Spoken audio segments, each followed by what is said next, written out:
ho aminareo any ry havana ny fahasoavana amampiadanana avy amin'Andriamanitra raintsika izay manasa antsika eto amin'ity toerana ity, izay faly koa mahitantsika vory amin'izao toerana izao sy miaraka amin'ireo izay manaraka amin'ny alalan'ny haino aman-jery. Dieu nous accueille dans ce lieu. Il nous accueille aussi ceux ou celles qui sont en distanciel. Il se réjouit de nous voir réunis ici en son nom. Nous recevons de lui la grâce, la joie et la paix dans notre cœur, mais aussi dans notre vie. Que ce moment soit un moment de respiration, un moment où nous pouvons nous poser pour écouter la parole de Dieu, le prier, libérer de nos fardeaux quotidiens. Amen. Yaraka makin salamu volate sika, nous allons écouter ensemble, lire ensemble le psaume du jour. Tiku ni tompo no izy miaino ny feoko, fony ao mitalao aminy, manongila tsofina amiko izy ka antsoko. Raha mbolina velona koa aho, miantra sy marina ny tompo, mamindra fony Andriamanitray. Inona no ahavaliko ny tompo no ny soa rehetra nataony tamiko, anefa ny voatiko amin'ny tompo aho. Eo anatrehan'ny vahoaka tafangona, dia eo akianjany tranon'ny tompo, eo afovoanao ry Jerosalema. Alleluia. Amen. Jehovah ody raina ianao.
Ivavaka isika.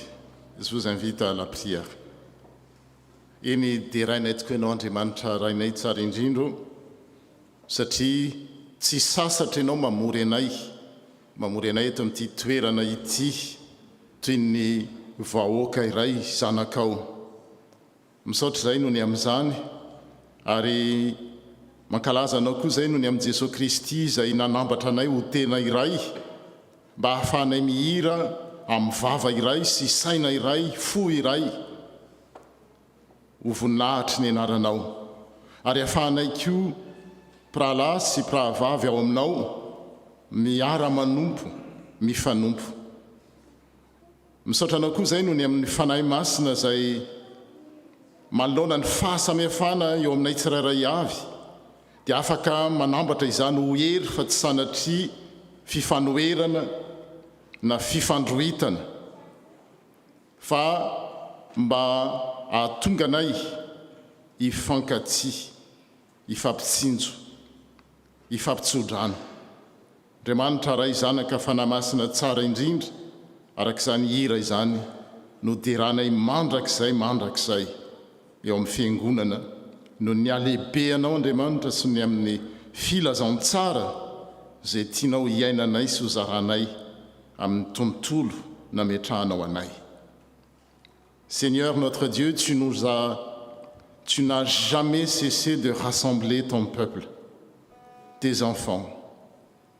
Nous te louons de nous rassembler aujourd'hui en ce lieu avec nos frères et sœurs en distanciel. Nous te bénissons pour Jésus-Christ, notre frère, notre Sauveur, qui nous unit en un seul corps pour qu'ensemble nous chantions ton nom et pour que nous servions nos frères et sœurs. Nous te célébrons pour ton Esprit Saint qui nous permet de dépasser nos différences, de nous reconnaître frères et sœurs, de nous ouvrir à l'amour que tu donnes.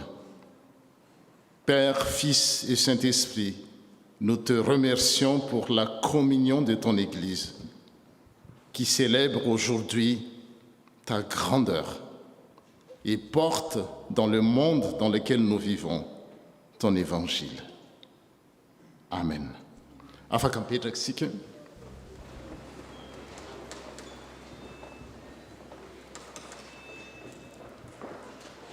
Dia mamerina ny araba ho an'ireo izay voatonga toy ny mahazatra dia tononona eny am-piandohana ny loha-hevitra fa anio dia miova kely no ataontsika. Je vais le dire en français, c'est beaucoup plus simple. Nous allons vivre un culte inversé. Et ce n'est pas par accident, ou je ne sais pas, mais j'ai oublié mon étole. Et ça va dans ce sens que c'est vous qui allez être le pasteur et moi, je serai le paroissien. Donc on va découvrir ensemble quel est le thème du jour, quel est le message de Dieu pour nous. Mais c'est vous, en fait, qui allez être le pasteur. Et on a expérimenté ça avec les catéchumènes tout à l'heure. C'est le catéchisme inversé. C'était nos enfants, les confirmants, qui ont enseigné parce qu'en fait, la manière efficace d'apprendre, c'est d'enseigner.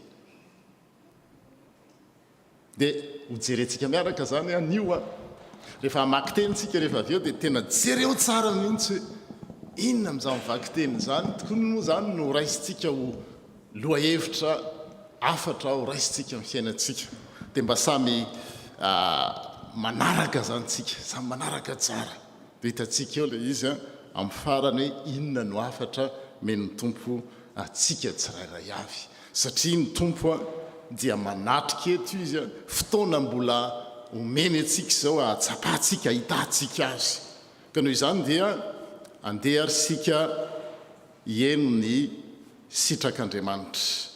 Nous allons écouter quel est le conseil de Dieu. mitadiava ny tompo dieny mbola hita izy, dieny mbola mety ho hita izy, mentsoa azy dieny mbola akaiky izy. Aoka afoy ny lalany ratsy fanahy, ary afoy ny heviny ny tsy marina, ary aoka hiverina ho ao amin'ny tompo ireny, fa hamindra fo aminy izy, eny ho amin'Andriamanitsika, fa hamela heloka dia hamela heloka tokoa ny tompo. Vous aurez la traduction sur l'écran. Nous allons prendre un temps de silence face à cette volonté que Dieu nous révèle. Mitadiava ny tompo dia ny mbola mety ho hita izy, miantsoa azy dia ny mbola akaiky izy. Angina eo anatrehan'ny tompo isika.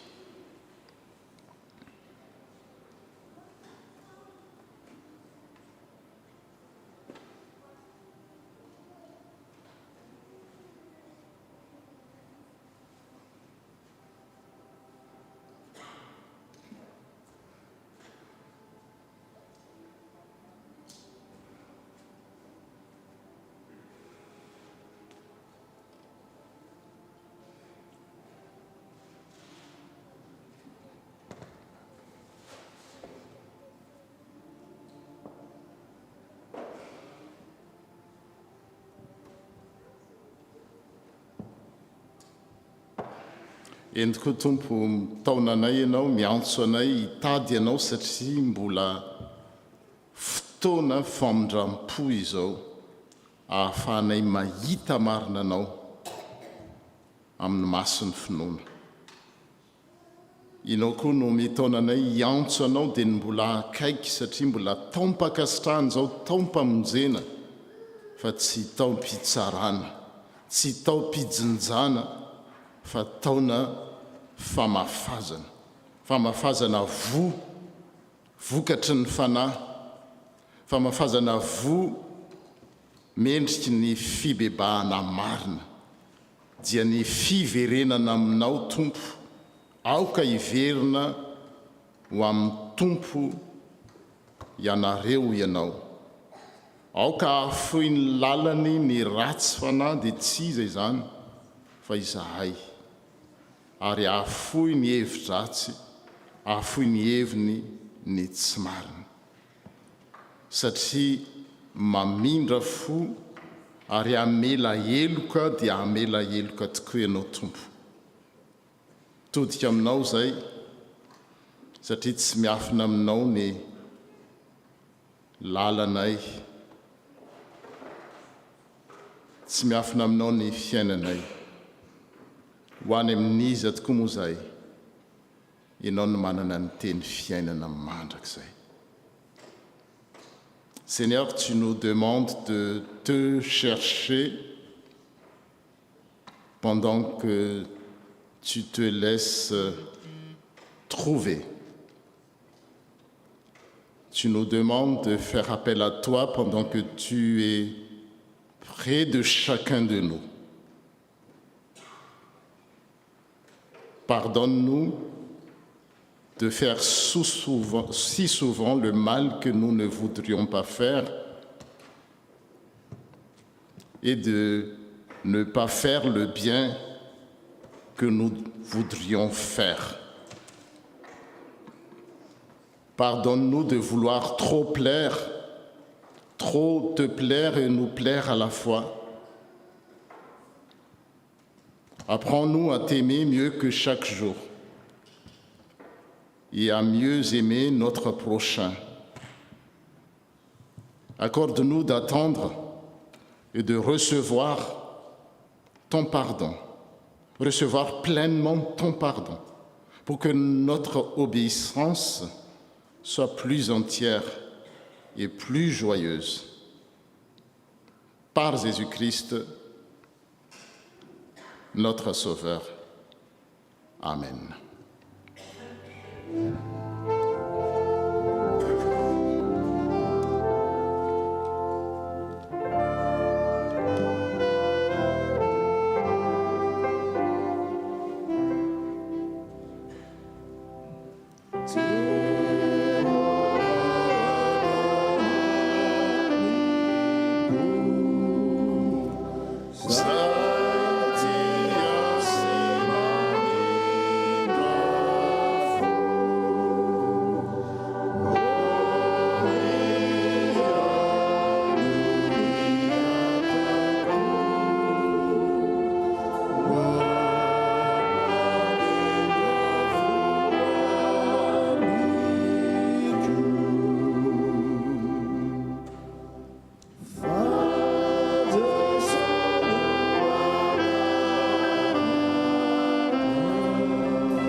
raiso eo am-pitsanganana ny teny manambara ny famindrapon'ny tompo araka izany hira izany. Aviary ifandahatra isika hoe ny tompo, na dia mena toy ny jaky aza ny fahotanareo dia ho tonga fotsy tahaka ny oram-panala izany, na dia mangatrakatraka tahaka ny sily aza dia ho tonga tahaka ny volonondro fotsy. Amin'ny anaran'Andriamanitra ray zanaka fanahy masina no anambarana fa voavela ny elokareo. Amen. Midy rano tompo.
Voninahitra ho any amin'ny avy indrindra ho an'Andriamanitra.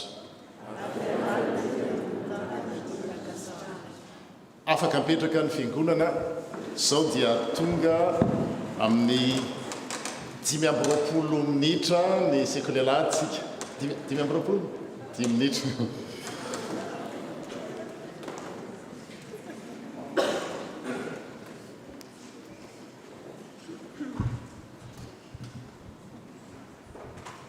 Nous prions.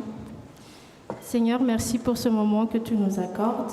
Parle parce que nous t'écoutons. Amen.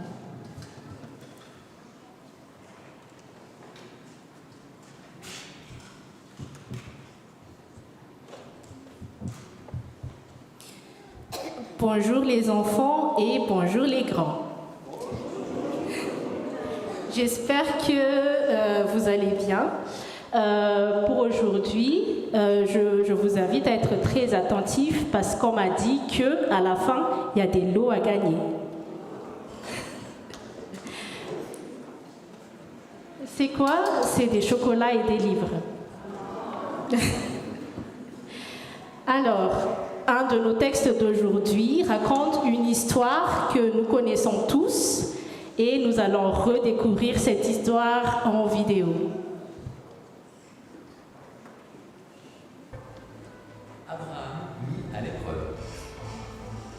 Dieu avait promis à Abraham un fils dont les nombreux descendants seraient une bénédiction pour la terre entière. Mais Abraham et sa femme Sarah étaient trop vieux pour avoir un enfant. 20 ans passèrent et Abraham continuait de faire confiance à Dieu. Il avait presque 100 ans et Sarah 90 ans. C'est alors que Dieu leur rappela sa promesse. Sarah allait avoir un enfant. À la naissance de leur fils, Sarah était tellement heureuse qu'elle dit « Dieu m'a fait rire de joie. Abraham et Sarah appelèrent leur fils Isaac, ce qui signifie « il rit ». Isaac était encore jeune quand Dieu mit Abraham à l'épreuve. Il lui dit « Va avec Isaac sur le mont Morija, et là, offre-le-moi en sacrifice. » Abraham décida de faire encore confiance à Dieu, et il obéit. Abraham et Isaac gravirent ensemble la montagne. Isaac portait le bois, et Abraham le feu et le couteau. « Où est l'agneau pour le sacrifice ?» demanda Isaac. « Dieu pourvoira, » répondit Abraham. Abraham mit le bois sur un autel, attacha Isaac, puis le coucha sur le bois. Il levait son couteau pour tuer Isaac, quand l'ange du Seigneur l'appela par son nom. « Abraham, ne fais pas de mal à l'enfant. Je sais maintenant que tu respectes Dieu. » Abraham vit alors un bélier retenu par les cornes dans un buisson. Abraham sacrifia le bélier à la place d'Isaac. Il appela cet endroit « Dieu pourvoira », car Dieu avait donné l'animal pour le sacrifice. Isaac était en vie et la promesse de Dieu allait pouvoir s'accomplir. Voilà. Écoutez bien, il y a les lois. Cette histoire se trouve dans le livre de Genèse. Et à partir de cette histoire, nous allons parler de 3 sujets. 3. On va parler des idoles, on va parler de l'obéissance et de la confiance en Dieu, et on va parler de la fidélité de Dieu. Écoutez bien. Première chose, les idoles. Dans la vie, Dieu nous donne des choses magnifiques. Il nous donne des parents, des copains, des copines, des jouets, le confort de tous les jours. Et il nous donne aussi, quelquefois, on reçoit aussi des cadeaux que nous avons tant voulu et tant attendus et que nous avons finalement eu. Comme pour Abraham, qui a reçu de Dieu un fils après de longues années d'attente. Mais si nous ne faisons pas attention, ces choses, ces bonnes choses peuvent devenir des idoles, c'est-à-dire des choses que nous allons aimer plus que Dieu. Et Dieu n'apprécie pas qu'il y ait quelque chose qu'on aime plus que lui dans notre vie. Deuxième chose, l'obéissance et la confiance en Dieu. Comme Dieu l'a fait pour Abraham dans notre vie, Dieu peut nous mettre à l'épreuve sur ces choses magnifiques que nous avons dans notre vie, pour que nous puissions comprendre à quelle place nous mettons ces choses-là par rapport à Dieu. Est-ce que nos parents prennent la place de Dieu? Est-ce que les copains sont plus importants que Dieu? Est-ce que le confort nous éloigne de l'amour de Dieu? Ces mises à l'épreuve peuvent être difficiles à vivre, et Dieu nous donne le choix d'obéir ou de désobéir. Mais comme Abraham a fait, Dieu apprécie qu'on lui obéisse et qu'on ait confiance en lui. Et l'obéissance et la confiance en Dieu prouvent que Dieu a la première place dans notre vie. Cela apporte des bénédictions pour nous, pour nos proches, mais aussi pour tout le monde entier, comme ce qu'a apporté Abraham par son obéissance. Troisième chose qu'on souhaite parler aujourd'hui, c'est la fidélité de Dieu.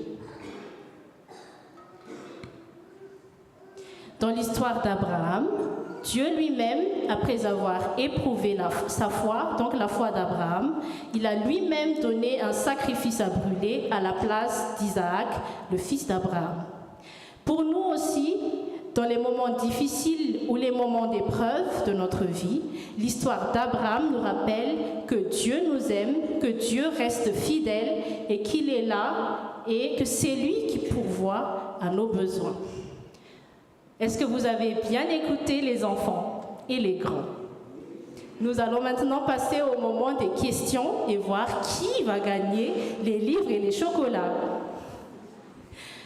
Alors, première catégorie, on va faire 2 catégories, les enfants de moins de 10 ans et les enfants de 11 à 17 ans.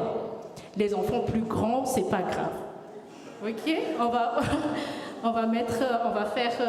faire pour les enfants maintenant. Alors, pour les moins de 10 ans, on a 3 questions. quel était le nom du vieil homme de l'histoire, quel était le nom de son fils et dans quel livre de la Bible se trouve l'histoire.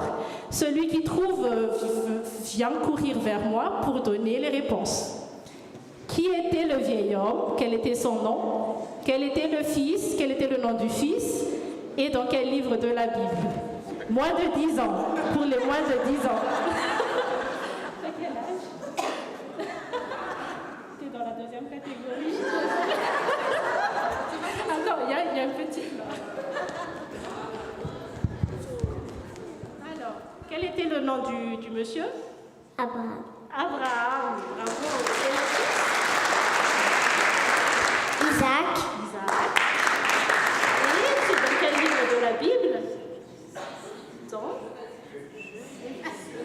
Genèse.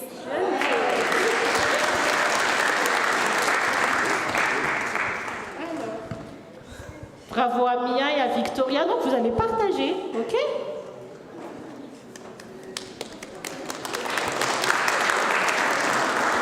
Alors, deuxième catégorie, tu restes là, comme tu es déjà là. Tu es obligé de répondre, voilà. Deuxième catégorie. Si, c'est facile. Quel nouveau nom Abraham a-t-il donné au lieu où il a été mis à l'épreuve?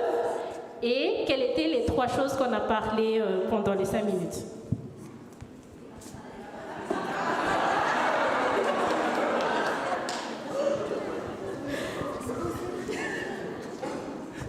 Dieu pourvoira.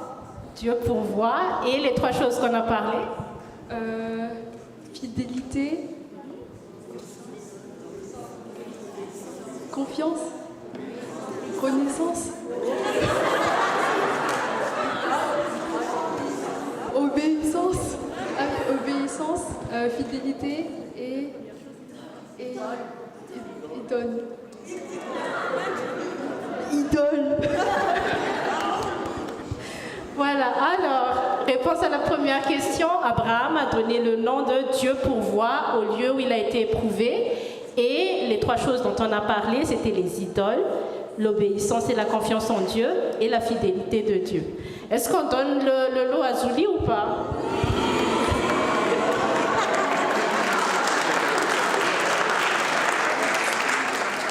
La Dieu seul soit la gloire.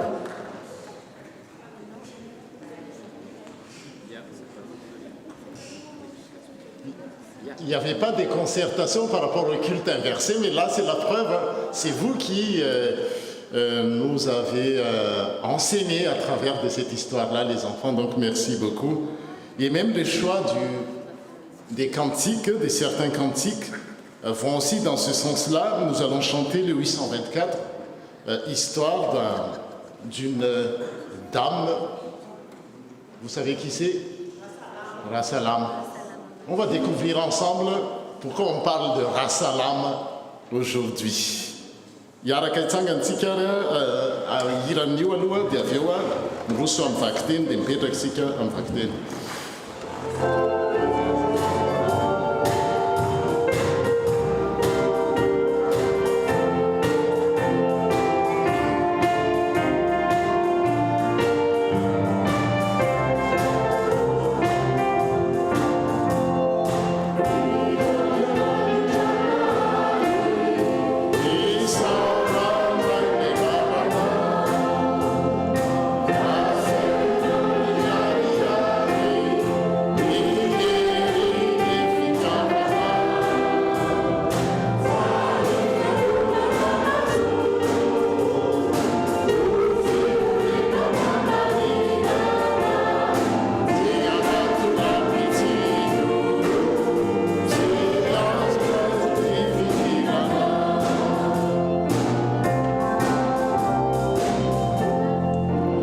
Afaka mipetraka isika dia tonga amin'ny vavaka sy vakiteny isika izao.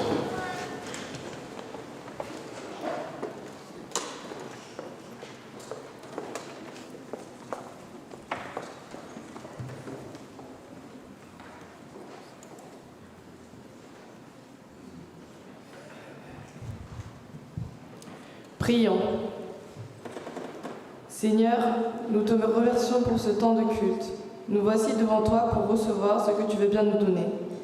À présent, ouvre nos oreilles, pas seulement pour écouter, mais pour recevoir ta parole, pas seulement la connaître, mais aussi pour aimer cette parole. Éveille nos cœurs à ce que nous allons entendre maintenant. Que cette parole soit notre nourriture, celle qui nous permet d'avancer et de toujours espérer. Envoie sur nous ton Esprit Saint afin de nous aider à bien comprendre ton message et à l'appliquer dans notre vie au quotidien. C'est en ton Saint nom que nous faisons cette prière. Amen. Nous commençons la lecture dans Genèse, chapitre 22, du verset 1 à 18. Au nom de Jésus. Après cela, Dieu mit Abraham à l'épreuve. Il lui dit, « Abraham !» Celui-ci répondit, « Me voici. » Dieu dit, « Prends ton fils unique, celui que tu aimes, Isaac, va-t'en au pays de Morija, et là, offre-le en holocauste sur l'une des montagnes que je t'indiquerai. » Abraham se leva de bon matin, sella son âne et prit avec lui 2 serviteurs et son fils Isaac. Il fendit du bois pour l'holocauste et partit pour aller à l'endroit que Dieu lui avait indiqué. Le 3e jour, Abraham leva les yeux et vit l'endroit de loin. Il dit à ses serviteurs, « Restez ici avec l'âne. Le jeune homme et moi, nous irons jusque là-bas pour adorer, puis nous reviendrons vers vous. » Abraham prit le bois pour l'holocauste, le chargea sur son fils Isaac et porta lui-même le feu et le couteau. Ils marchèrent tous les deux ensemble. Alors, Isaac s'adressa à son père Abraham en disant, « Mon père !» Il répondit, « Me voici mon fils. » Isaac reprit, « Voici le feu et le bois, mais où se trouve l'agneau pour l'holocauste ?» Abraham répondit, « Mon fils, Dieu pourvoira lui-même à l'agneau pour l'holocauste. » Et ils continuèrent à marcher tous les deux ensemble. Lorsqu'ils furent arrivés à l'endroit que Dieu lui avait indiqué, Abraham y construit un autel et rangea le bois. Il attacha son fils Isaac et le mit sur l'autel par-dessus le bois. Puis Abraham tendit la main et prit le couteau pour égorger son fils. Alors l'ange de l'Éternel l'appela depuis le ciel et dit, « Abraham, Abraham !» Il répondit, « Me voici. » L'ange dit, « Ne porte pas la main sur l'enfant et ne lui fais rien, car je sais maintenant que tu crains Dieu et que tu ne m'as pas refusé ton fils unique. » Abraham leva les yeux et vit derrière lui un bélier retenu par les cornes dans un buisson. Il alla prendre le bélier et l'offrit en holocauste à la place de son fils. Abraham donna à cet endroit le nom de Yahvé-Jiré. C'est pourquoi on dit aujourd'hui, à la montagne de l'Éternel, il sera pourvu. L'ange de l'Éternel appela une 2e fois Abraham depuis le ciel. Il dit, « Je le jure par moi-même, parce que tu fais cela et que tu n'as pas refusé ton fils unique. Je te bénirai et je multiplierai ta descendance. Elle sera aussi nombreuse que les étoiles du ciel, pareil au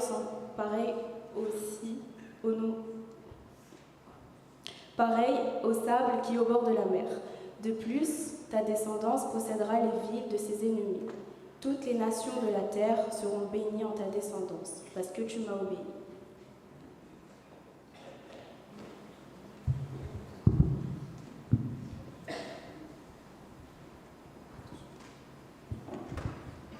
Nous continuons la lecture dans Romains chapitre 8, versets 31 à 34. Que dire de plus? Si Dieu est pour nous, qui serait contre nous?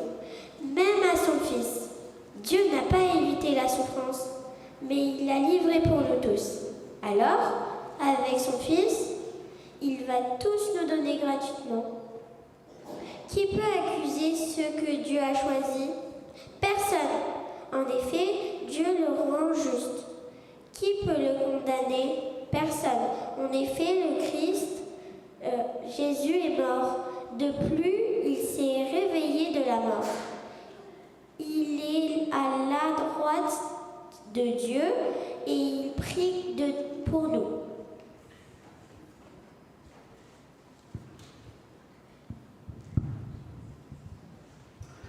Nous continuons la lecture dans l'Évangile selon Marc, chapitre 9, du verset 2 à 10. Au nom de Jésus. 6 jours après, Jésus emmène avec lui Pierre, Jacques et Jean. Il les conduit sur une haute montagne, loin des gens. Là, ils sont seuls avec lui. Sous leurs yeux, Jésus change d'aspect. Ses vêtements deviennent extraordinairement brillants. Personne sur la terre ne peut rendre des vêtements aussi blancs. Les 3 disciples voient aussi Élie et Moïse qui parlent avec Jésus. Alors Pierre dit à Jésus, « Maître, c'est une bonne chose pour nous d'être ici. Nous allons faire 3 abris, un pour toi, un pour Moïse et un pour Élie. » En effet, Pierre ne sait pas quoi dire. Il est effrayé et les autres disciples aussi. Un nuage arrive et les couvre de son ombre. Une voix vient du nuage et dit, « Celui-ci est mon fils très aimé, écoutez-le. » Les disciples regardent autour d'eux, mais soudain, ils ne voient plus personne. Jésus est seul avec eux. Pendant qu'ils descendent de la montagne, Jésus leur donne cet ordre. « Ne racontez à personne ce que vous avez vu, jusqu'à ce que le Fils de l'homme se révèle de la mort. » Ils obéissent à cette parole, mais ils se demandent entre eux, « Qu'est-ce que cela veut dire, se relever de la mort ?» Amen.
Tompo hoe nolazaina taminay teny am-piandohana ny sitraponao izay nitaona aminay hoe mitadiava ny tompo dia ny mbola mety ho hita izy.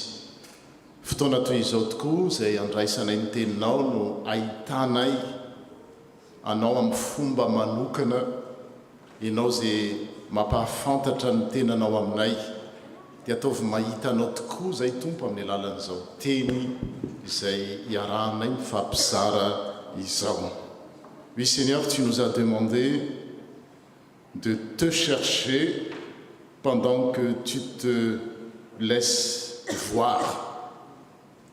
Seigneur, aide-nous à te voir vraiment à travers les paroles, les textes, les échanges que nous allons faire. Au nom de notre Seigneur Jésus-Christ, nous te prions. Amen. Afaka mipetraka isika.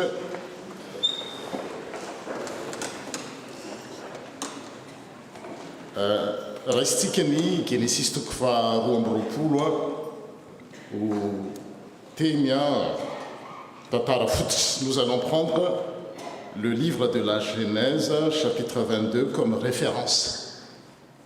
Raha ianareo zany no pasteur na olona voatendry tory dia inona ao amin'io tantara novakiana sy nazavany zareo teo io no torianareo. Si vous étiez, ou comme vous êtes le pasteur ou celui qui prêche ou celle qui prêche, quel texte, quel message annonceriez-vous? Raha nareo zany teo, hoe nareo zany satria izao inona moa ny antony? Ty fiangonantsika ity zany nanomboka taona maromaro zay ary mpendraikitra zay napetraka tamin'ny faha-efatra amby folo ny volana janoary teo dia mena ny anarana hoe tsaronareo inona le izy fanondro manondro an'Andriamanitra. Dia itsika reo kay zany natsoina avokoa anondro an'Andriamanitra ka tonga zany fotoana anankiray hoe io ny teny inona ary no lazainareo amin'io. Azo lazaina daholo izy tsisy bedy mihitsy, tsisy hoe diso zany. Dia mba mitenena hoe raha ohatra ke hoe raha ianao zao dia izao nitoriako, ny ankizy zao teo laza dia nisy zavatra anankitelo niteneniny teo, za zao tsy mahay idole dia inona le ray obéissance dia fidélité. Zay zao ny andrareo zay. Dia afaka tohizana hoe si vous étiez le pasteur, quel message fatokisana an'andriamanitra sacrifice bravo ana oatra nytazaka mise à l'épreuve d'Abraham. Akoatran'izay, les enfants voulaient dire quoi? Marina daholo zay rehetrarehetra zay fa reny mpitory-teny reny maly zao vao nanao fanadinana ny sekolony izy formation permanente maly teto anivony FP maly dia ato amintsika nisy valo izy ireo zay miofana amin'izany hoe fanambarana an'Andriamanitra zany satria manondro an'Andriamanitra zany dia mazana ny fanaon'izy ireny fanaoko zany mahampitandro ana mahapasteur ana la personne avec qui Dieu a, comment dire, il m'a oint pour annoncer la bonne nouvelle. Dia ny fanao tonoko miaraka aminareo ihany zany dia zao jerena ao amin'io le teny io hoe inona ny teny miverimberina. On va repérer les mots qui se répètent. Il y a des mots qui se répètent plusieurs fois dans le texte de la Genèse 22. Hitanareo hoe inona. Vakiko ny andiny voalohany, nous allons lire le premier verset. Taorian'izany dia nizaha toetra an'Andriamanitra Abrahama, voalaza aloha le fizaha toetra mise à l'épreuve. Dia hoy izy hoy Andriamanitra ry Abrahama, dia hoy Abrahama hoe inty aho. Abraham a répondu à l'appel de Dieu, me voici. Mandeha ny fotoana fa io teny io no miverimberina ao amin'io Genesis toko faharoa le mot voir. Me voici. Raha mijery dika teninareo hafa si vous regardez dans les autres traductions de eny tomoko tena izy hoe inty aho me voici. Any amin'ny dika teny sasany zay tsy de tena zay le izy de hoe mieno tomoko fa me voici zay ny teny fototra hoe jereo hito aho. Dia miverimberiny zay raha vakitsika le izy dia hoy Andriamanitra hoe ny zanakao lahy toka le tianao Isaka makanesa any amin'ny tany tendrombohitra Moria ary any nanoloranao azy ho fanatitra hodorana eto sao le fanatitra miverina tena marina tokoa hoe ao le mise à l'épreuve. Dia andiny fahatelo verset 3 dia nifoha vao maraina i Abrahama na nisy laseliny borikiny ka nitondra ny mpanompony roa lahy dia toizako le izy satria mandeha ny fotoana noho ny tamin'ny andro fahatelo andiny faefatra à partir du 4e verset, le 3e jour Abraham leva les yeux et vit. Noho ny tamin'ny andro fahatelo raha nanompy ny masony i Abrahama dia nahatazana. Azareo eo zao dia fa 3 fois le mot voir se répète. Le 3e jour Abraham leva les yeux, il voit l'endroit de loin. Dia raha toizatsika ihany le izy dia Andriamanitra i Abrahama zany nahatazana tery alavitra tery le toerana. Andiny fadimy hoy Abrahama tamin'ny zatoviny mijanony eto amin'ny borika anareo fa izaho sy ny zazalahy dia andeha akery mba hivavaka avy eo hiverina eto aminareo indray. Fantatry Abrahama tsara nefa fa irahany izy hanao sorona ny zanany ary rehefa atao sorona ny zanany dia mazava ho azy fa en fait il savait Abraham que Dieu lui a demandé de sacrifier son fils. Est-ce qu'il ment ici le fait de dire on va revenir en sachant que il va faire le sacrifice, il va sacrifier son fils? Azonareo eo zany le ahoanary zany mandrainga ave mpanoratra Andriamanitra miteny am'izay ataovy sorona ny zanakao nefa izy miteny amin'le mpanompony eto hiverina eto zasy ny zanako. Là il y a une contradiction. Mais il voit Abraham que les yeux humains ne peuvent pas encore ou ne pouvaient pas encore entrevoir. Efa hitany Abrahama sady ny zavatra ho ataon'Andriamanitra ary ninony zany. Eo izy hanao sorona ny zanany manao sorona qui dit sacrifier dit le fils va mourir. nefa izy efa miteny eto hoe andraseto zay fa hiverina ao azonareo le izy de nalany abrahama ny azy rehetra mifanatitra dorana manontolo ka natataony amin'ny Isaka zanany fa izy kosa nitondra ny afo sy ny antsy. Verset 7 andininy fafito hoy Isaka tamin'ny Abrahama rainy dado dia hoy Abraham là le mot qui est répété intiao me voici zany hoe Abrahama na amin'Andriamanitra mamaly hoe intiao me voici na amin'ny zanany me voici zany hoe le mot voir est répété à plusieurs fois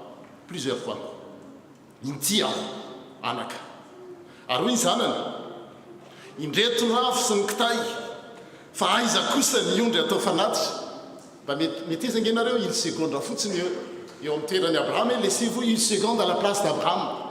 Il savait très bien que son fils va être sacrifié. Il me dit papa voilà les feux, voilà les mais où est l'agneau?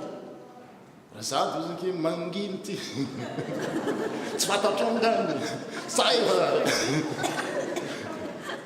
Mandrebreb, tais-toi. Mais lui, il a déjà vu ce que Dieu allait faire dans l'obéissance.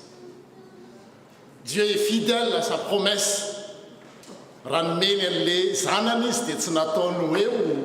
C'est même les images, les messages que le don de Dieu devienne des idoles. Ça y est, sotra fanazy mihitsy tamin'izy. De Abraham zany efa mahita mahatoky an'Andriamanitra izy, il a la confiance en Dieu. De oui Abraham anaka Andriamanitra no ahita. Voilà encore le mot verina indray. Abraham répond à son fils, mon fils, Dieu pourvoira. Verina indray le teny eto le mot pourvoira, il y a le mot voir. De nanoy nandeha izy ireo. Oui Abraham anaka Andriamanitra no ahita izay ondry atao fanatitra dorana manontolo. De niara nandeha izy mianaka nanoy. Rehefa tonga tany amin'ny tany izay nolazain'Andriamanitra izy mianaka dia nanorina ny altary Abrahama dia namatotra ny zanany ho atao sorona. Dia toizako le izy satria efa hitantsika teo. Dia hanao sorona ny zanany izy andiny fafolo nanatsotra ny tanany Abrahama ka ndray niantso mba hamonono ny zanany. Dia niantso azy avy any an-danitra ilay anjelin'ny tompo ka niteny hoe ry Abrahama dia namaly kosa i Abrahama hoe inty aho me voici naverina indray le teny le voir. Andriamanitra mahita ny Abrahama fa i Abrahama koa mahita ny lalan'Andriamanitra. Dieu pourvoira. Ry Abrahama dia namaly koa i Abrahama hoe inty aho. Dia hoy ilay anjely aza manatsotra ny tananao amin'ny zaza ary aza maninona azy akory ianao. Hitako zao fa matahotra an'Andriamanitra ianao ka tsy narovanao ny zanakao. Andiny fahatelo amby folo. Ary mielika nijery, tanao le mot nijery, voir le teny eo, amintsika moa dia teny nijery. Mielika nijery Abrahama ka indro nisy ondry lahy teo aoriana. Abraham leva les yeux et vit. Voir. Lo zay le izy. Zany hoe rehefa mijery texte ohatran'izao dia izay nijeren'ny prédicateur dia izay no anorenany hoe izay no afatra. Fa tsy izay mahafinaritra zany. Vous êtes les pasteurs là, les prédicateurs, vous voyez les mots qui sont répétés. C'est le verbe voir. Abraham leva les yeux et vit derrière lui un bélier retenu par les cornes dans un buisson. Il alla prendre le bélier et l'offrir en holocauste, en sacrifice, à la place de son fils. On va s'arrêter là. Mais on va faire un saut. Un saut, tsambiki mitsika zany. Taditio fa tany amin'ny fanarivo taona ny ty tantara ty. Dia rehefa tonga Jesosy dia tia tany dia miresaka amin'ny fariseo sy ny jiosy izy miady hevitra hoe samaritany ianao, misy démonie ianao, démonie no namoanao an'io, tsy Belzébuba dia mandany Jesosy zany izy. Dia ho jerentsika iny raha azo atao le Jean toko fahavalo, Jean chapitre 8 à partir du verset 56. Et vous allez voir, et que les pharisiens n'ont pas vu, les choses que les pharisiens n'ont pas vues. Jean chapitre 8, verset 56. Ça va être projeté par nos amis techniciens.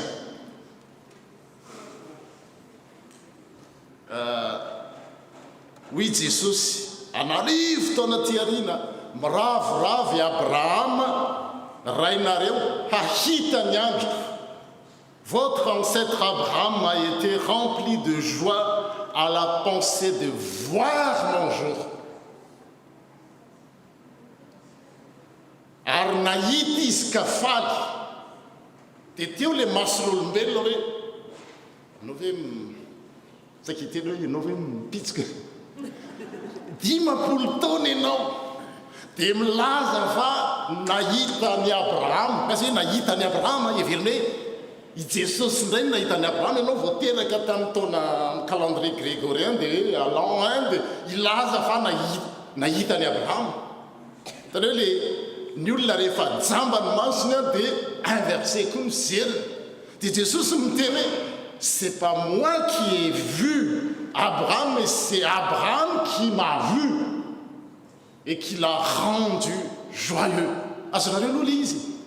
I Abraham kay tamin'ny fotoana zay nanaovany sorona any zanany Isaka, ka raha le nisy zanak'ondry voasaringotra teo amin'le krihitrala, dia mijery izy dia nahita ny zanak'ondry iny fa tsy ny zanak'ondry iny no hitany fa Jesosy.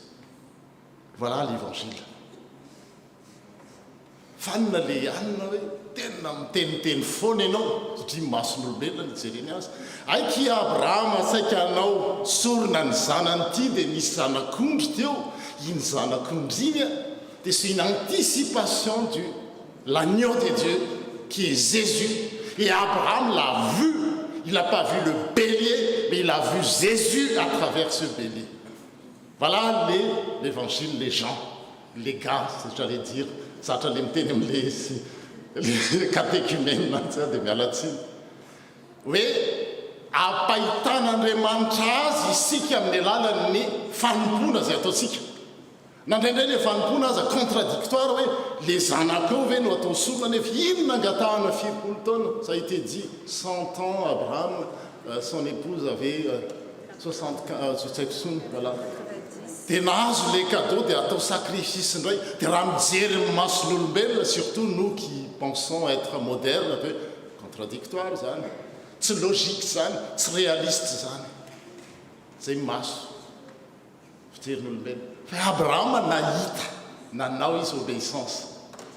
Zany hoe tian'Andriamanitsika hahita zavatra zay mbola tsy hitany maso, tsy reniny sofina, tsy mbola nitsapainy ny tanana.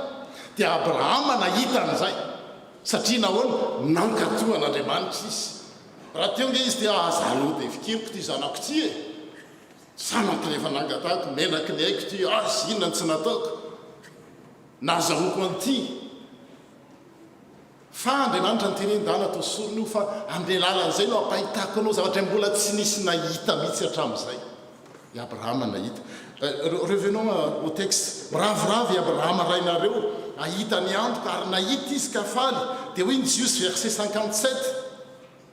Tsy mbola 10 taona akory ianao dia ho efa nahita ny Abrahama va ianao. Hoy Jesosy taminy, lazaiko aminareo marina tokoa, fony mbola tsy ary Abrahama dia efa izy aho.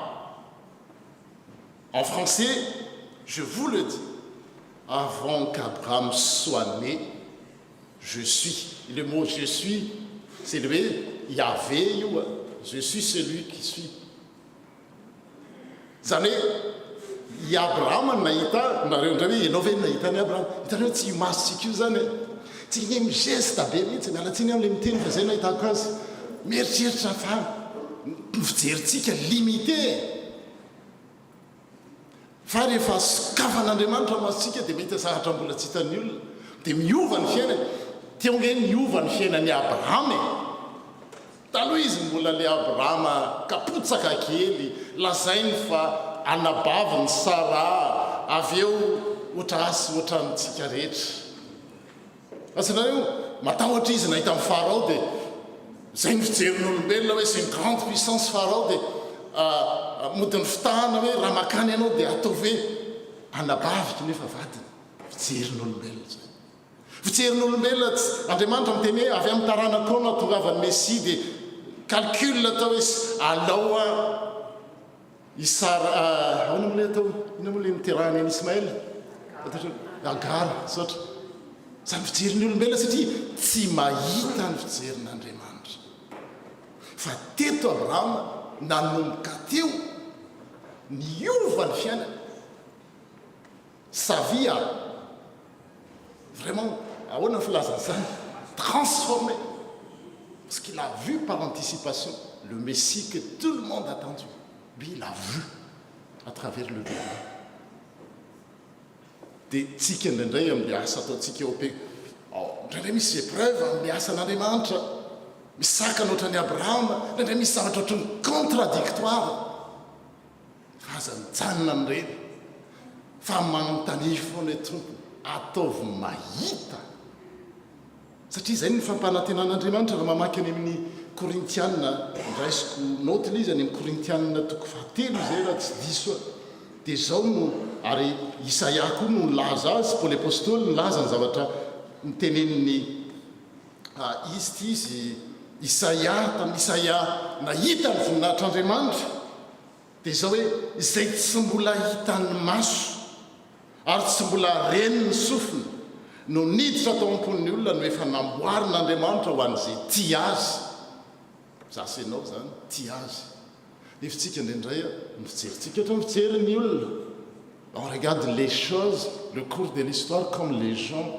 qui sont pas encore chrétiens dia mijery manao an'izao ny olona dia zao ay dia zaiko zay ny fanaon'ny olona zay ny malaza zay ny nataony Georges Clooney mialatsiny zay manana anarana Georges zay nataony star sy ny rehetrarehetra dia inona atao dia mivoaka hono zao dia manao an'iny fa tsy mahita hoe tompo ahoana ny fijerinao ataovy mahita ny fijerinao fa ça change et voilà ce qu'on appelle l'évangile bonne nouvelle zavatra mampatahotra zavatra fahasoavana men'andriamanitra amarana korany zany dia zao raha mijery le vaky teny filazantsara teo koa zany tsika izany hoe andriamanitra ne zany rehefa tena dinihana dia zao hoe te ampijery antsika te hanome antsika avant-goût izy i abrahama il y a des milliers firtaona des millénaires nefa nahita par anticipation zavatra ho avy dia ohatran'izany koa ireo mpianatra jesosy ireo tamin'ny transfiguration rehefa niakatra teny atendrombohitra izy ireo natsony jesosy ny mpianany telo lahy niakatra teny atendrombohitra dia niova tare izy il se laissait voir mais sous une autre forme ireo mpianatra ireo nahita azy niova tare izy teo anatrehan'izy ireo ary niova ka tonga namirapiratra sady fotsy dia fotsy ny fitafiana ka tsy misy mpanasa lamba ambonin'ny tany mahafotsy hitanao hoe des choses originales no nampahitan'andriamanitra nyreto mpianatra reto mpianatra hafa tary zany ange ataon'andriamanitra fa tsika zany raha vao monsieur cantonné monsieur limité am'le fijerintsika olombelona dia tsy mahita fa on voit les choses comme les autres voient dia reto mpianatra telona reto zany tena nahitan'i jesosy fotsy mangatsakatsaka dia sady nahitany zavatra mbola tsy fahitany lasy izy nahitany Elisy Mosesy izy teo fa efa nahita koa teo amin'le endriky jesosy ratry zay zay ho avy l'avant-goût de ce qu'on appelle la vie future nefa hitany reto mpianatra reto zay natonga an' jesosy hoe azalazalazaina amin'ny olona aloha fa tsy hotakatry ny olona zany raha tsy efa tonga ny fitsanganany tena maty. Voilà la portée théologique de cette histoire. Fa reto mpianatra reto natahotra izy manoloana izany zavatra zany, nangovotra izy tsy hitan'izay atao. Dia rehefa tonga ny tsy fantany mantsy izay ho tenenina satria raiky tahotra izy rehetra dia niteny hoe alao anao tanty, alao anao lay dia mijanona eto. Nefa tian'Andriamanitra tsy hijanona amin'ny toerana anankiray dia hoe éternisena le izy, photografiena, selfiavana, dia io Mosesy io Elia dia zay. Tian'Andriamanitra hijery zavatra lavitra koa izy ireo. Dia nisy rahona niseho nanarona azy ireo ary nisy feo tao amin'ny rahona nanao hoe ity voici mon fils bien-aimé. Hitanao le mot voici, izy no enoy. Miaraka tamin'izay no nijery manodidina izy telo reo dia tsy hitany intsony Elia, Mosesy, afa-tsy Jesosy rery ihany no hitany. Zay le hoe ahoana ny itenenan'ireo apôstôly azy hoe fixez les yeux sur Jésus. Soli Christus hozy izy ny fanadinana omaly. Jesosy rery ihany zany no any amin'ny hirany hoe Jesosy rery ihany no filazantsara tsoa. Taloha izy nietrehitra hoe Mosesy, taloha izy nietrehitra hoe Elia, taloha izy zavatra hafa. Fa teo izy no niova koa ny fiainan'reto mpianatra reto hoe Jesosy rery ihany no tokony hifikirana. Fixez les yeux sur Jésus. Mampahita zavatra mbola tsy fahita Andriamanitra, manome avant-goût de ce qu'on appelle la résurrection à l'époque. Mbola tsy fantatrareo zany rehefa miteny Jesosy hoe janak'olona dia hovonoina dia ombona amin'ny hazo fijaliana dia hitsangana maty. Tsy azon'zareo ne izany.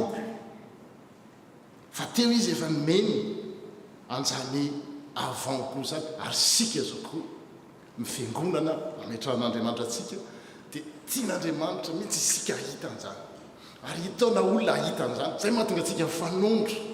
Ataontsika ahoana moa ny hiteny olona. Zavy zao ry zareo dia hiteny eto ary tsy ohatran'ny olona kipantsina fotsiny raha tsy tena hoe resy lahatra hoe niditra teo amin'ny fiainako nanova ny fijeriko.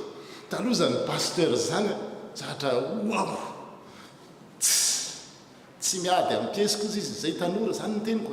Pasteur tsy hoe rehefa pasteur akory dia izy, fa tamin'ny alalan'izay fanompona ama-pasteur zay fa mety aminareo mety hoe amadiakona na aminareo mampiandro na amazay andraikisika io, fa amin'ny alalan'ireny asa fanompona reny no ahitatsika ny zavatra efa nomanin'Andriamanitra zay. Ary zay mahatonga le fahavalo hoe manao asa fanompona ianao dia misy manelingely ataony foana zay akivy anao hiala. Tsy zany ny fanaon'ireny mpiandraikitra reny.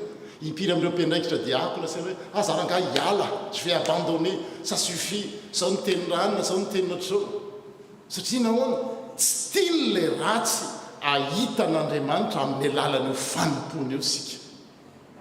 Voilà un élément de réponse. Ary zay no mahatonga ny rehefa mpiandraikitra ao amin'ny fiangonana dia zao taonina ny olona hanompo. Tsika mety hianona ve dia ho mpanompo e. Amin'ny lalany fanompona iny izy no mitombo sy mahita zany hoe zavatra tian'Andriamanitra mpanaovina an'izany. Zay fizerin'Andriamanitra zay. Dia vakin'le zazakely teo iny, raha Abrahama tsy navelan'Andriamanitra hamono ny zanany, fa Andriamanitra kosa nahafoy ny zanany. Dia eo ndray ny fijery hoe raha Andriamanitra Romains 9:20, si Dieu n'a pas épargné son propre fils mais il l'a donné, il l'a abandonné, à combien plus forte raison il nous donne tout. Il ne nous donne pas tout avec lui. Raha ny zanany azy nomeny nafoiny.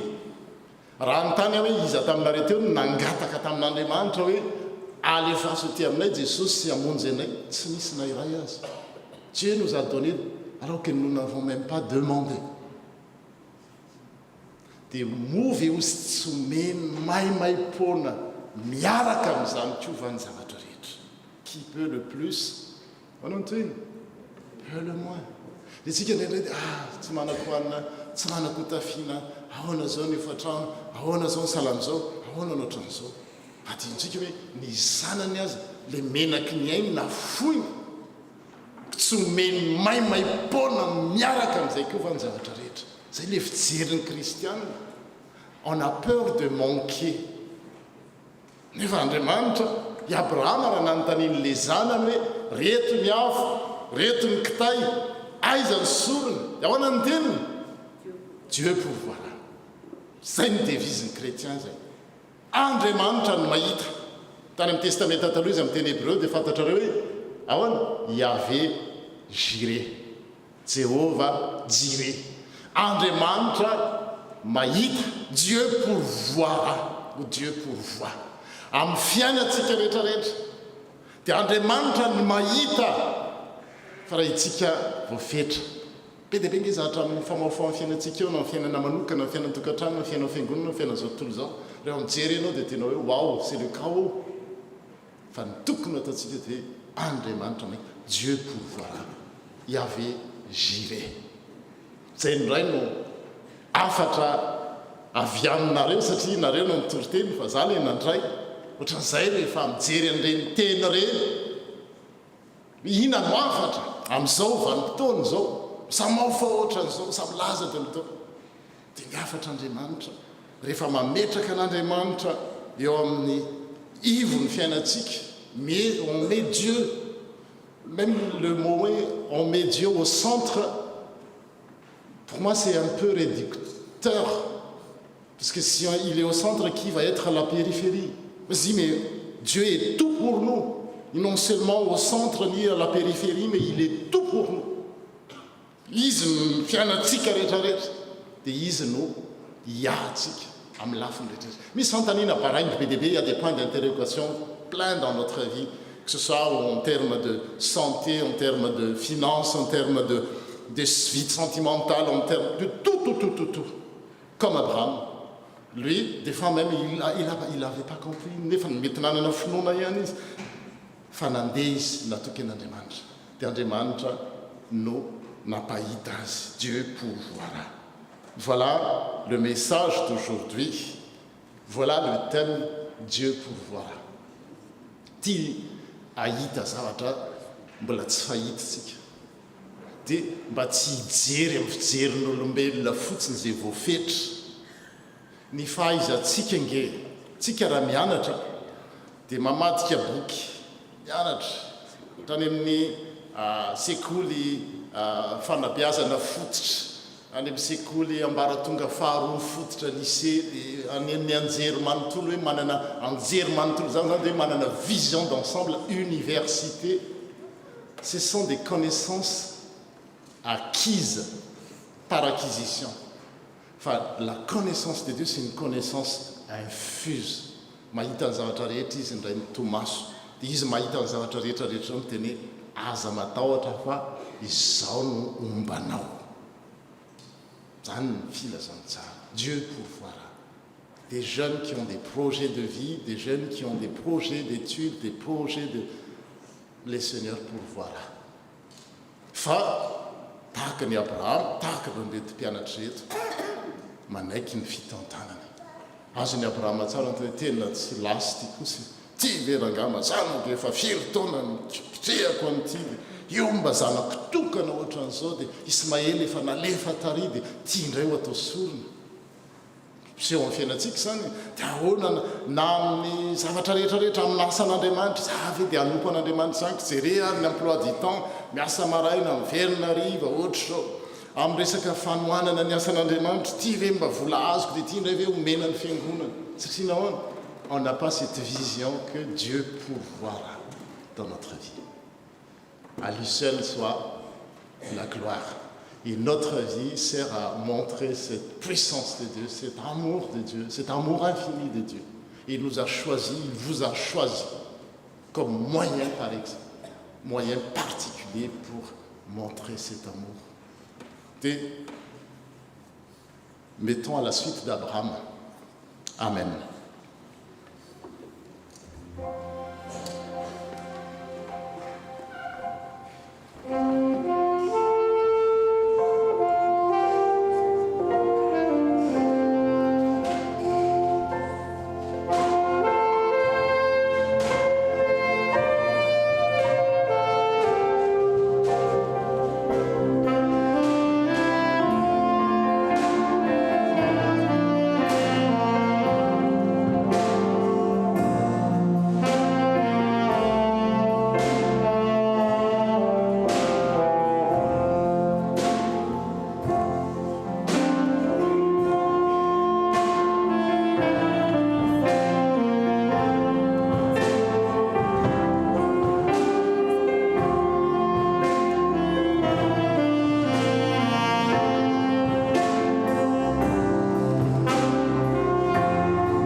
Nyteny anareo a tamin'ny taololoha hoe nisy raha matoa zay tany nositsika izy moa ny anarana izy ta raha salama misy hira malaza dia hoe zao le ao amin'le feony dia angatanareo groupe de louange mbanao an'izay hoe hitako ny lala tsara ka izorako zany hoe io raha matoa io raha salama martyr io dia izao manoloana zavatra amin'ny famao fao dia nataon'Andriamanitra nahita zavatra hafa zay tsy hitan'le manodidina teo izy dia magatana ireo groupe de louange ato amintsika ireo mba hanao an'izay hira zay ho fehan'izay toriteny zay.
Mampatsiahy ny teatra zay nataontsika tany aloha zany ary mieritreritsika fa na ny tantarany Abraham nareo tantara maro amin'ny soratra masinao dia azontsika atao tsara koa no lalao azy antsehatra tsika raha teo efa manana toerana fa dia ho avy tsy ho ela izany arak'izany hoe hitako ny lala tsara izany dia maro koa reo tao amin'ny soratra masina reo mpianatry ny tompo no nahita n'ilay Mesia dia mba isika koa zao fotoana ny fanekempinoana toy izao no anambarantsika hoe izany finoantsika izany araka ireo mpianatra maro zay nahita ny tompo nanondro azy teo amin'ny fiainany dia mpitsanganantsika anambara izany fanekempinoana izany.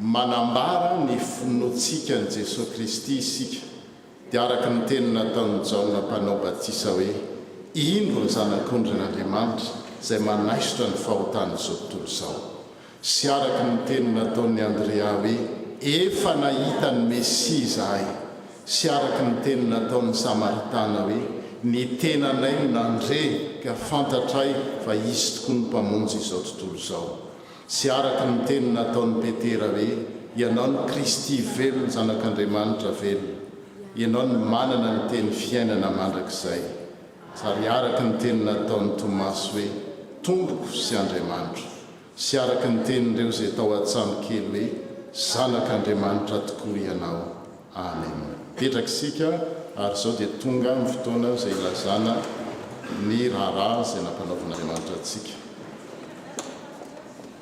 Ay zafady antoko-pira zafady tena dino so fa miteninareo.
dia faly miaravantsika indray le havana amin'ny zao alady ny 5 febroary zao alady faharoa amin'ny andro kareny miaraba anao izay manaraka izao fitombavaka izao amin'ny alalan'ny tambazotra YouTube na Zoom fiadanany tompo ho avinareo.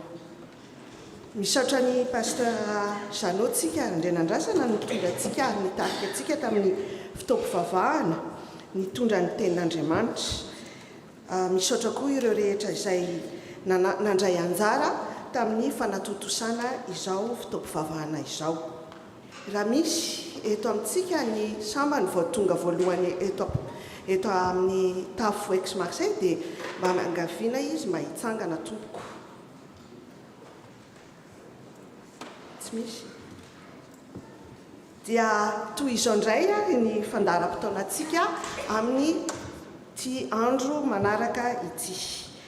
Amin'ny raha vita ny fitoam-pivavahana avy eo dia misy ny asa sy fampaherezana ao aoriana izao fitoam-pivavahana izao zany. Amin'ny alahady ny amin'ny vendredi 1er mars dia nisy ny journée mondiale de la prière. Dia tsy izany ny pazapa io dia ho tanterahana any amin'ny église Notre-Dame des Accoulés, 4 montées des Accoulés dans le 2e arrondissement. Ny thème dia un lien d'amour pour la paix ary manomboka amin'ny 9 anasana atsika mianakavy. Ny faharoan'ny volana ny asabotsy kosa dia misy ny formation permanente izay ho tanterahana any Anymasy. Ny fahatelon'ny volana amin'ny alahady zao dia ho tanterahantsika eto an-toerana ny hetsika voalohan'ny fiangonana. Izany dia ho tanterahantsika amin'izany ny valopy ho zaraina eny ampidirana le valopy mangamanga ohatran'ny mahazatra antsika dia afa miomana zany tsika amin'izany sady. Ny tanjona amin'izany dia 4225 €, enfin 4221 € nafa nijerevantsika ary afa no lanitsika tamin'ny AG izay nototosaina omaly. Amin'io andro io koa zany amin'ny volana marsa iny no ho tanterahana koa ny fianaran-kira alohan'ny fidiran'ny fanombohan'ny fitoam-bavaka zany fianaran-kira hira feo 4. Izany dia ho tenena etrany satria misy contretemps kely zany amin'ntsika mbola ho toizako eo ihany ny momban'izay ny anton'izay tsy fanatanterahana zay amin'ny alahady izao zany. Fa ho hitantsika eo ihany. Ny rakitra azontsika tamin'ny 12 volana teo dia 474,20 € ny totaly. Misy rakim-pisaorana 50 €. Zao no teny tamin'ny valopy. Anefa ny voatoko amin'ny Jehova aho misaotra raha eo. Marty Pina. Ny voalombokatra dia afaka ho raisin'ny ekipa finance etsy aoriana. Maro tokoa no asa miandratsika ka manasa atsika anefa izany ary araky ny fampatsihivana kely fotsiny zany dia ny montant an'izany dia 180 € par an, 150 € ary raha tsy manana zany ianao fa afaka manefa izay afaka efanao zany tsy misy olana mihitsiny amin'izany ary manantenatsika anefa izany zany etsy aoriana amin'ny ekipe finance. Fa ny mariana koa ny panier connecté dia tsy misy mbola hatreto mbola tsy nahita vahaolana zany mbola tsy azo le vahaolana ka dia manasa atsika anao an'izany amin'ny virement bancaire na ampiasa ny chèque na ampiasa ny espèce toy ny mahazatra dia misy koa ny QR code amin'ny PayPal izay afa nataon'ny mpiandraikitra etsy amin'ny point stream na etsy aoriana amin'ny varavarana afaka angalatsika le QR code anaovantsika an'izany raha manana appli PayPal atsika. Dia toy izany ihany koa ny Atsika koa zany dia entanina koa anao ny souscription. Tato ato zany ny souscription dia niena be, nefa atsika hatreto aloha zany ny travaux atsika mbola tsy vita zany dia tsy afaka atsika mampiasa ary arak'le ny eritreretina sy ny business plan rehetrarehetra zay natao hoe ampanofaina ny salle de fête, ny F4 sy ny sisa dia mbola tsy misy zany hatreto ka manentana atsika anantona ny ekipa finance ireo zay mbola tay anao mbola afaka anao an'izany souscription zany dia aza misalasala tompoko. Ankalalahana koa no anaovantsika ny masque ary ny fanasana tanana dia tohiza atsika hatrany, ary ny fampitana ny fitaovavahana amin'ny Zoom koa dia mitohy hatrany sy amin'ny YouTube. Ny fotoana atsika hebdomadaire zany dia hitatsika amin'ny fafana. Tsy ho teneniko eto fa tsindriko kely fotsiny ny asabotsy. Donc ny asabotsy maraina miova zany ny tao-pifoazana manomboka amin'ny 7 sasany fa tsy amin'ny 8 sasany intsony. Ny fanaovan-tsakafo ny mpanao ny travaux zany dia misy tableau ary efa tenenina teto amintsika manasa atsika ameno an'izany ireo zay vonina hanolotra ny sakafo dia afaka manoratra ny anarany amin'izany tableau zany, manatona ny responsable ny serviteur ery arina na afaka manatona adekona isika amin'izany. Ny fanasana ny trano amin'ny asabotsy zao dia ny sampana rehetra. Ny diakona miasa mandritry ny volana mars dia ny groupe A sy E. Ny vaovao avy amin'ny sampana gazety Pamafy. À l'attention des responsables des sampans, que la paix du Seigneur soit avec vous. C'est avec joie que nous vous annonçons la préparation de l'édition Pâques 2024 du Gazette Pamafy de la FP Max Marseille. Nous faisons appel à vous et vos talents de rédaction pour nous proposer vos articles que vous souhaiterez voir publiés dans ce journal. Il peut s'agir d'un partage, d'un chant particulier, d'une chronique sur un événement qui a concerné votre section en particulier, etc. Les articles sont adressés au plus tard le 3 mars 2024 à l'adresse suivante: pamafi@fpa.am.org. Portant en prière la préparation de cette édition, que notre collaboration soit agréable au Seigneur, fratellement en Christ, l'équipe du Gazette Pamafi.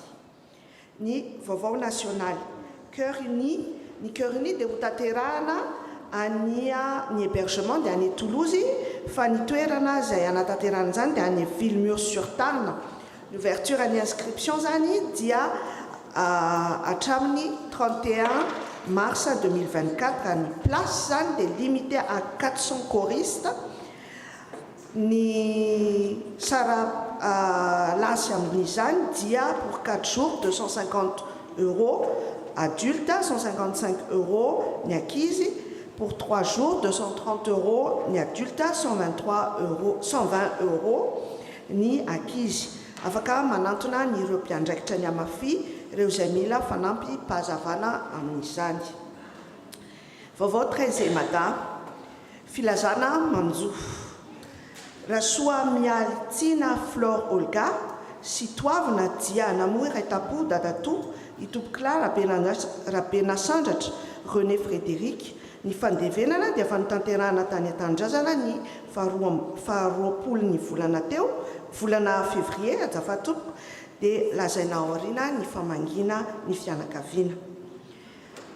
Vaovao faharoa manjo. Ramanga Salama Elotina sy Hery ary Niaina sy Naël dia namoy reny be tompoko vavy Randrianasoa ny volalaina taoli tamin'ny omaly fa 24 ny volana février.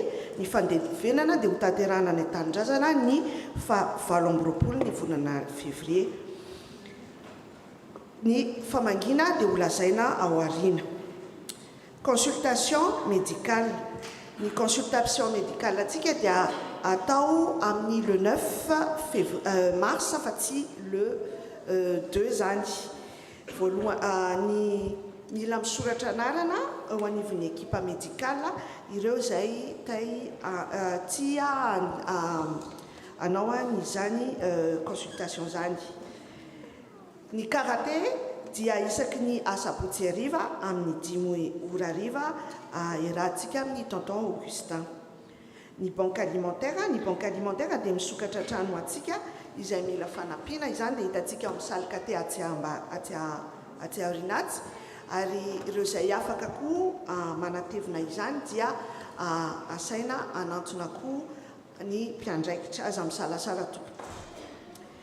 Raha vita izao filazandraraha zao dia ho ataontsika ny FFPM 20 izay anangatahany rahavavy izay nahavita soamantsara ny opération-any.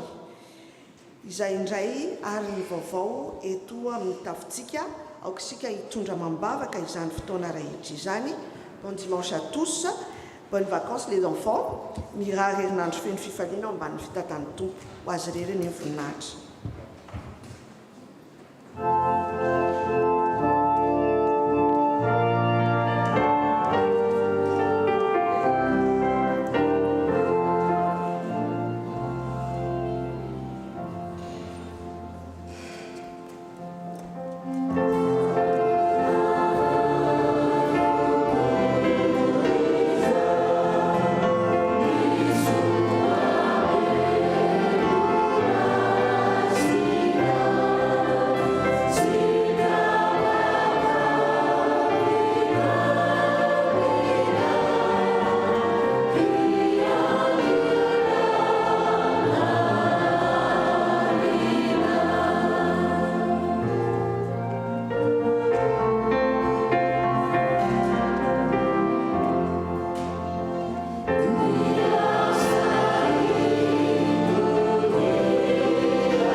Hiaraka hivavaka isika. Ry Andriamanitra ny zanaka ary fanahy masina, misaotra anao zahay nanome ny fiangonana avy alara. Noho ny haben'ny fitahianao dia mandroso hatrany ny asa amin'ny fanamboarana ny fiangonana, ary tao anatin'ny filaminana sy fiadanana no nantotrasaina izany. Maro tokoa ny asa vita araka izay niverenanao omaly tamin'ny age. Misaotra Tompo noho ny amin'ny fitiavanao lehibe. Raha mbola nohy ny fanatsarana ny fiangonana izahay, dia ho apelatananao mandrakariva no ametrahana izany asa kasaina, ary mitalao aminao izahay arovy amin'ny loza rehetra. Aminao tokoa ary Tompo malala no anakinanay ny fandoavana ny ambobola. Aoka ny fanahy masinao hiasa tao aminay ka hiaraka hivondrona izahay anefa ny adidinay. Ho anao irery ary ny voninahitra. Amen.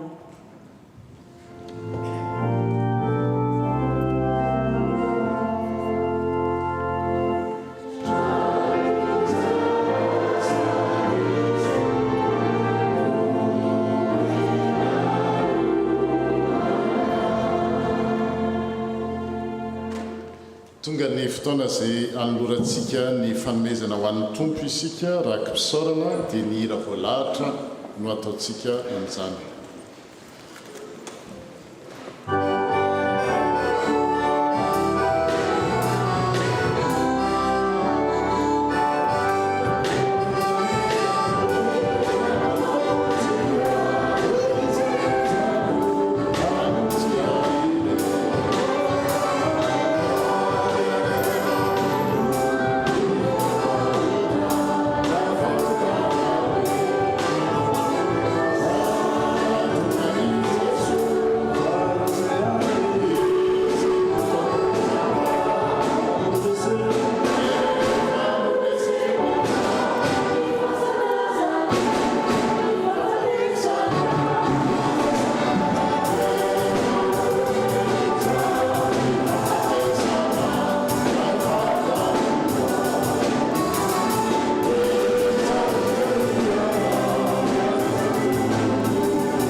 berakysika tonga amin'ny fotoana zay anaovana favaka fangatahana isika.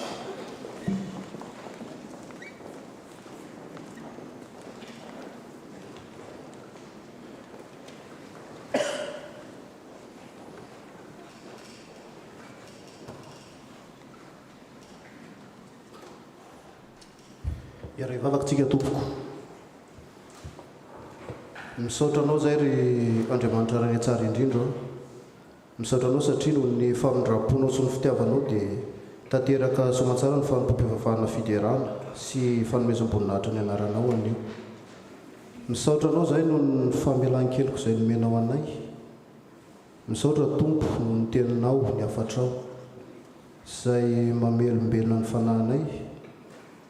Engane zany mba tsy handalo fotsiny amin'ny sofina ihany fa mba hiainanay ahazona indray hiatrika zao fiainana izao. Ankehitriny dia mangataka aminao zay mba nitahinao ny fiangonanay. Tahio ny mpitandrina mpiara-miasa amin'ny rehetra, ome hery sy tanjaka ary fahasalamana izy ireo hiatrehany ny adidy aman'andraikitra nakininao taminy.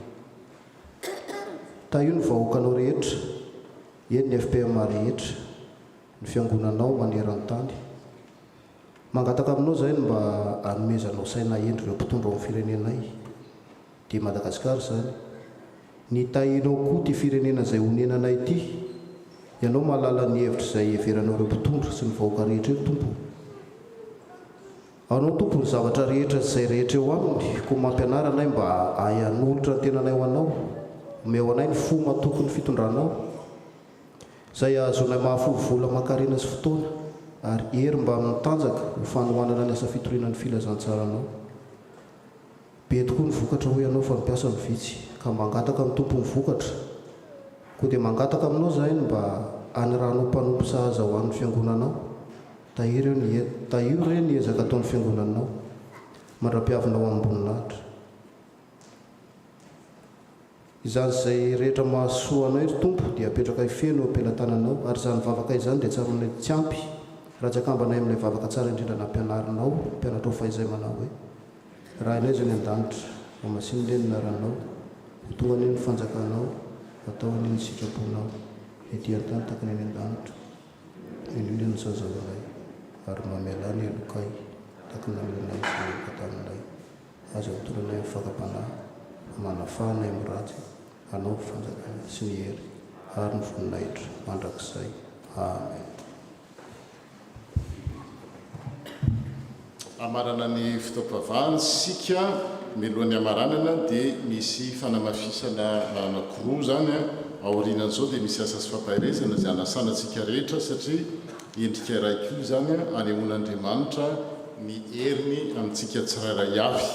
Faharoa manomboka amin'ny alahady heriny dia isy fianaran-ky reto milohan'ny fitaom-pavahana zany ka hianatra hira amin'ny feo efatra sika izay mampiavaka antsika malagasy. Misy feo voalohany, faharoa, fahatelo ary faefatra fiteny beso voilà.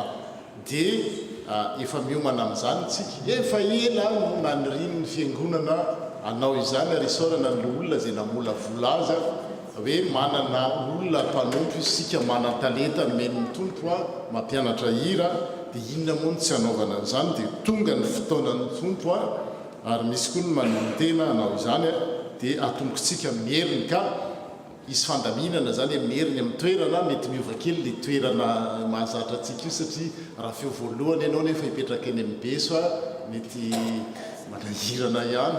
Misy nefa manana feo manontolo manana an'izy efatra, ino ny sarotsarotra iny fa zay no ataontsika dia hoe tsika mbavaka izany satria zava-dehibe eo amin'ny fankalazana sy fideranan'Andriamanitra ny hira anankiray fa tsy hoe mihira ihany fa maro be ny fideranan'Andriamanitra ao amin'ny fiangonana. Koa ataontsika andramantsika zao sahady amin'ilay firana fanampy mivala amby efapolo mba tena mihiritsika. Ny mazana rehefa mihaino amin'ny alalan'ny haino manjery any an-trano dia ny feon-java-maneno no re mafy fa isika tsy eno hoe tsy ilaina akory ny feon-java-maneno fa ny feon-java-maneno natao anarahana ny feo zany fa le feontsika no tsara zany aseho dia eo am-pitsanganana no anaovantsika izany ao arinany tsodrano dia ataontsika ny firana fanampiny valavefapolo dia araka hitsangantsika izao no tsodrano avy amin'ny tompo aza matahotra ianao fa efa nanavitra anao aho iny tompo efa niantso sy ny anaranao aho ahy ianao raha mihita ny rano ianao ninninona endrika zany rano zay hitanao zany na aretiny zany na tsy fisina ninninna dia ombanao aho ny tompo ary raha mihita ny ony ianao dia tsy hanafitra anao izy raha mandeha eo anivony hafa ianao dia tsy homay ary tsy rehetra aminao ny lelafa satria nahoana izao iny tompo no Andriamanitra ao dia ilay ray masiny Israely mpamonjy ianao sarobidy eo imasoko ianao eny manandanja sady tiako aza matahotra fa momba anao aho amen.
Voninahitra ho an'Andriamanitra raisy zanaka ary fanahy masina izay hatramin'ny taloha indrindra ka ho mandrakizay mandehana ny fiadanan'ny tompo ka manompo azy. Amen. Isaorana ny Andriamanitra. Dia mirava ny fiangonana ary mitohy amin'ny asa sy fampahelezana izany dia misy fotoana ahafahantsika mivoaka kely ho an'ireo izay tsy afaka anatrika izany dia avy eo miroso amin'ny